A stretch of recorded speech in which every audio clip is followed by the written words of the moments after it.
युधिष्ठिर को कलयुग का पूर्ण आभास था। पांडवों का अज्ञातवास समाप्त होने में कुछ समय शेष रह गया था। पांचों पांडव इंद्रपति जंगल में छुपने का स्थान ढूंढ रहे थे। उधर शनिदेव की आकाश मंडल से पांडवों पर नजर पड़ी। शनिदेव के मन विचार आया कि इन 5 में बुद्धिमान कौन है, परीक्षा ली जाए। शनिदेव ने एक माया का महल बनाया। कई योजन दूर में उस महल के 4 कोने थे, पूरब, पश्चिम, उत्तर, दक्षिण। अचानक भीम की नजर महल पर पड़ी और वो आकर्षित हो गया। भीम युधिष्ठिर से बोला, भैया मुझे महल देखना है। भाई ने कहा, जाओ। भीम महल के द्वार पर पहुंचा। वहां शनिदेव दरबान के रूप में खड़े थे। भीम बोला, मुझे महल देखना है। शनिदेव ने कहा, महल की कुछ शर्त हैं। पहला शर्त, महल में 4 कोने हैं, आप एक ही कोना देख सकते हैं। दूसरा शर्त, महल में जो देखोगे उसकी सार सहित व्याख्या करोगे। तीसरा शर्त, अगर व्याख्या नहीं कर सके तो कैद कर लिए जाओगे।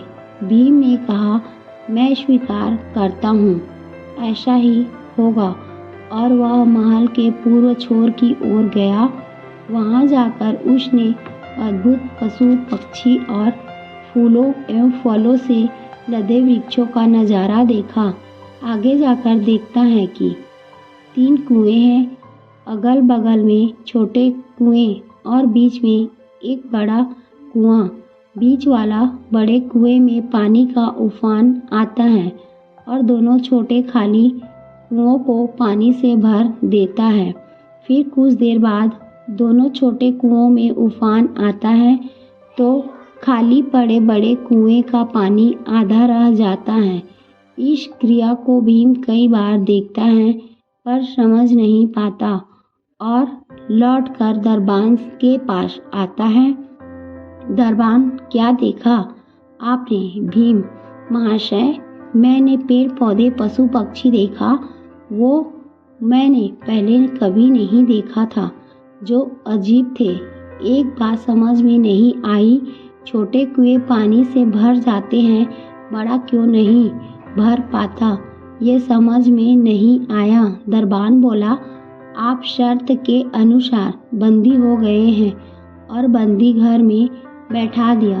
अर्जुन आया, बोला, मुझे महल देखना है।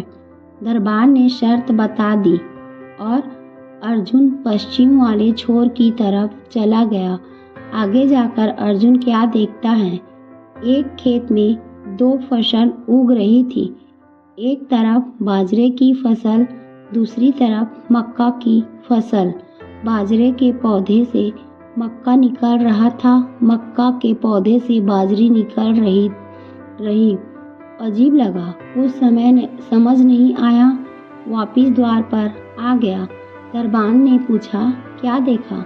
अर्जुन बोला, महाशय, सब कुछ देखा पर बाजरा और मक्का की बात समझ में नहीं आई। शनिदेव ने कहा, शर्त के अनुसार आप बंदी है। नकुल आया, बोला, मुझे महल देखना है। फिर वह उत्तर दिशा की ओर गया। वहां उसने देखा कि बहुत सारी सफ़ेद गायें जब उनको भूख लगती है तो अपनी छोटी बच्चियों का दूध पीती हैं। उसे कुछ समझ नहीं आया। द्वार पर आया। शनिदेव ने पूछा, क्या देखा? नकुल बोला, महाशय, गाय बच्चियों का दूध पीती है, यह समझ नहीं आया। तब उसे भी बंदी बना लिया।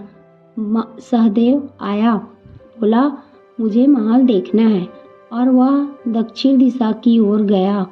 अंतिम कोना देखने के लिए क्या देखता है, वह पर एक सोने की बड़ी शिला एक चांदी के सिक्के पर टिकी हुई डगमग डोले पर गिरे नहीं, छूने पर भी वैसे ही रहती हैं। समझ नहीं आया। वह वापिस द्वार पर आ गया और बोला, सोने की शिला की बात समझ में नहीं आई। तब वह भी बंदी हो गया। चारों भाई बहुत देर से नहीं आए। तब युधिष्ठिर को चिंता हुई। वह भी द्रौपदी सहित महल में गए, भाइयों के लिए पूछा। तब दरबार ने बताया वो शर्त अनुसार बंदी हैं। युधिष्ठिर बोला, भीम तुमने क्या देखा? भीम ने कुएं के बारे में बताया। युधिष्ठिर ने कहा, यह कलयुग में होने वाला है। एक बाप 2 बेटों का पेट तो भर देगा, परंतु 2 बेटे मिलकर एक बाप का पेट नहीं भर पाएंगे। भीम को छोड़ दिया। अर्जुन से पूछा, तुमने क्या देखा? उसने फसल के बारे में बताया। युधिष्ठिर ने कहा, यह भी कलयुग में होने वाला है। वंश परिवर्तन अर्थात ब्राह्मण के घर शूद्र की लड़की और शूद्र के घर बनिए की लड़की ब्याही जाएगी। अर्जुन भी छूट गया। नकुल से पूछा, तुमने क्या देखा? तब उसने गाय का वृतांत बताया। तब युधिष्ठिर ने कहा, कलयुग में माताएं अपनी बेटियों के घर में पलेंगी, बेटी का दाना खाएंगी और बेटे सेवा नहीं करेंगे। तब नकुल भी छूट गया। सहदेव से पूछा, तुमने क्या देखा? उसने सोने की शिला का वृतांत बताया।